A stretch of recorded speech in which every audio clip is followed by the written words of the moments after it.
ঘুমানোর সময় লুঙ্গি টাকনুর নিচে পরা যাবে কি না। দ্বিতীয় বিয়ের কনের সঙ্গে বিয়ের সময় এই মর্মে চুক্তি হয় যে বর বউয়ের কোনো আর্থিক দায় দায়িত্ব পালন করবে না। এই শর্তের ভিত্তিতে বিয়ে করা জায়েজ হবে কিনা।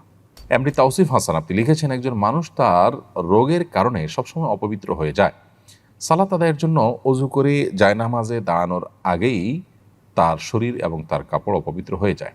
বারবার কাপড় পরিবর্তন করতে গিয়ে তার সালাত আদায়ের ইচ্ছাটাই নষ্ট হয়ে যায়। এমত অবস্থায় ওই রোগীর করণীয় কি?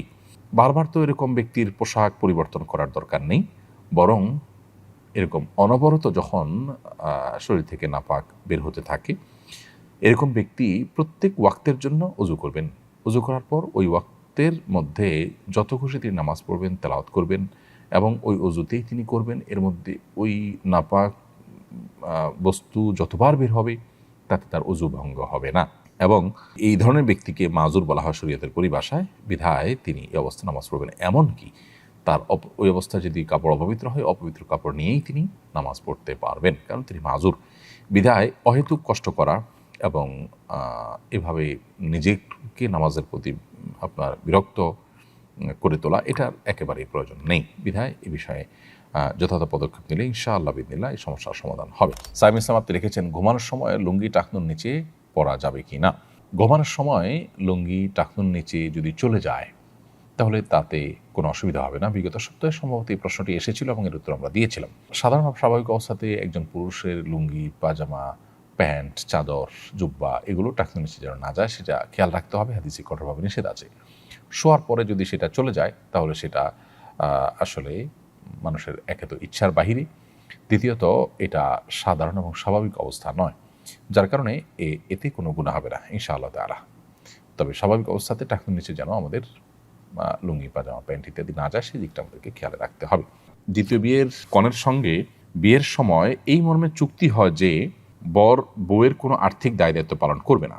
এই শর্তের ভিত্তিতে বিয়ে করা জায়েজ হবে কিনা। বিয়ে হয়ে গেলে আর্থিক দায়িত্বের বিধান কি? এই টাইপের বিয়েকে এখন আরব বিশ্বগুলোতে বিশেষ করে জাওয়াজে মিসিয়ার তারা বলে, বা মিসিয়ার বিয়ে হিসাবে তারা আখ্যা দেয়।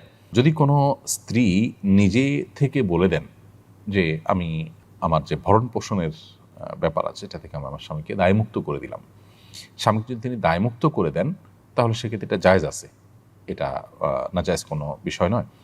আমরা নবী করিম সাল্লাল্লাহু আলাইহি ওয়াসাল্লাম স্ত্রীদের মধ্যে একজন স্ত্রীর ক্ষেত্রে আমরা জানি যে তিনি নবী সাল্লাল্লাহু আলাইহি ওয়াসাল্লামকে তাঁর হক আদায়ের ক্ষেত্রে তাঁর যে অন্যান্য স্ত্রীদের সাথে সমান্তরালভাবে তাঁর যে সাথে রাত্রি যাপন করা, তার সঙ্গে দিন কাটানো, এটার যে দায় নবী সাল্লাল্লাহু আলাইহি ওয়াসাল্লামের ছিল স্বামী হিসাবে তার প্রতি, এটা থেকে তিনি নবী সাল্লাল্লাহু আলাইহি ওয়াসাল্লামকে মুক্ত করে দিয়েছেন এবং নবী সাল্লাল্লাহু আলাইহি ওয়াসাল্লাম সেটাকে অ্যাকসেপ্টও করেছেন।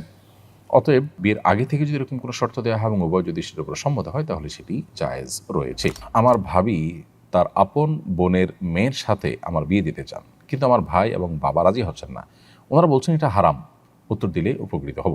ভাই শরীফুল ইসলাম, এটা তারা ভুল বলছেন। আপনার ভাবির বোন কিংবা আপনার ভাবির বোনের মেয়ে আপনার জন্য মাহরাম নন, বিধায় তার সাথে আপনার পর্দা যেমন করতে হবে একইভাবে তাকে আপনি বিয়ে করতে পারবেন। সেক্ষেত্রে আপনার ভাই হয়তো আপনার খালু শ্বশুর হয়ে যাবেন সম্পর্কে, তাতে কোনো অসুবিধা নেই।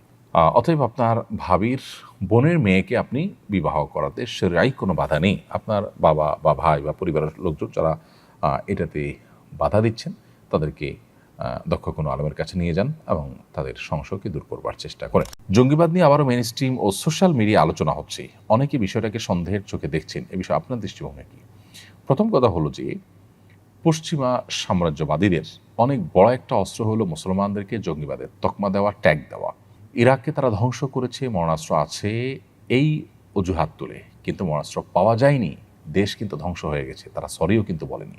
এই একটি এক্সাম্পলে যথেষ্ট তাদের এই জঙ্গিবাদের তথাকথিত এই খেলা, এই নাটক বোঝার জন্য।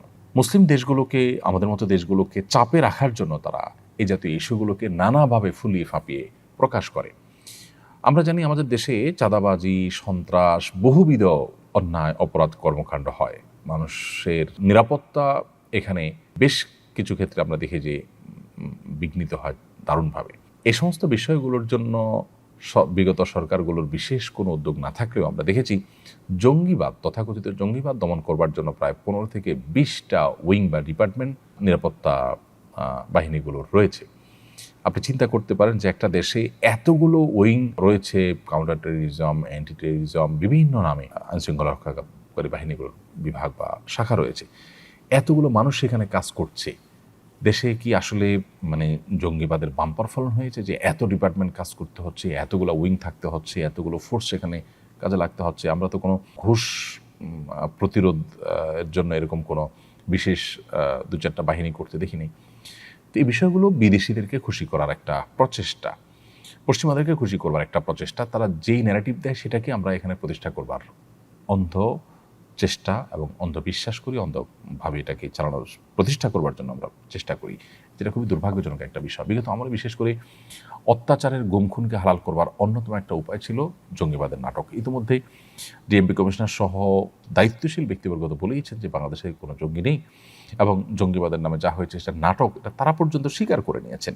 এবং বহু মানুষ যারা গুমখুনের শিকার হয়েছেন তাদের জবানবন্দিগুলো আমরা জানি, আয়নাঘরে রাখা থেকে নিয়ে বিভিন্ন বিষয়গুলো, এগুলোর জন্য জঙ্গিবাদকে একটা উজাদ হিসেবে ব্যবহার করা হয়েছে। অতএব সেটাকে নতুন করে ফিরিয়ে আনার চেষ্টা যে বা যারা করছেন তারা পুরনো সেই খেলাকে আবার বাংলাদেশে মঞ্চস্থ করার চেষ্টা করছেন। বাংলাদেশের মানুষ খুবই সচেতন এখন এই জিনিসগুলোর সব জারি জড়ি তারা বুঝে গেছেন যে জঙ্গি বিরোধী অভিযানের নামে যে নাটক করা হয়েছে সেই নাটকগুলো এখন সবার কাছে দিনের আলোর মতো পরিষ্কার। কোরআন হাদিসের বই পুস্তক পাওয়ার পর সেটা ছবি দিয়ে জঙ্গিবাদী বা জেহাদি বই পাওয়া গেছে বলেও আপনার অভিযোগ করতে দেখা গেছে। জেহাদি বই থাকা কি কোনো দোষের কিছু? টনি ব্লেয়ার যদি ক্রুসেডের ঘোষণা দিতে পারেন, খ্রিস্টানদের ধর্মযুদ্ধের ঘোষণা দিতে পারেন, তাহলে মুসলমান জেহাদি চেতনা লালন করলে সমস্যাটা কোথায়? কোরআন এবং হাদিসে জিহাদের কথা আছে, তাহলে আমাকে কোরআন হাদিসকে বাদ দিব? এগুলো করতে করতে করতে আস্তে আস্তে আস্তে আমাদেরকে কোণঠাসা করা হচ্ছে এবং ইসলামী শক্তিকে দুর্বল করার অপচেষ্টা করা হচ্ছে। অতএব সেই পুরাতন যে চক্রান্ত এবং ষড়যন্ত্র সেটা আবার নতুন করে শুরু করতে যাচ্ছে একটা মহল, যেটা উদ্বেগজনক। আমাদের প্রত্যেকটা মানুষের এটা বিরুদ্ধে অবস্থান নেওয়া দরকার।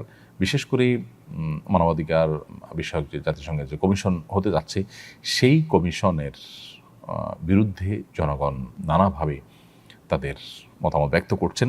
এরকম একটা সময় মানুষের দৃষ্টিকে অন্যদিকে ফেরাবার জন্য এটা করা হচ্ছে কিনা, যুক্তরাষ্ট্রের সঙ্গে যে নিরাপত্তা চুক্তির কথা শোনা যাচ্ছে সেটা বাস্তবায়নের দ্বার প্রান্তে, অতএব সেটার যৌক্তিকতা তৈরি করার কোনো চেষ্টা করা হচ্ছে কিনা এই সমস্ত ঘটনার মাধ্যমে সেটা খতিয়ে দেখা দরকার।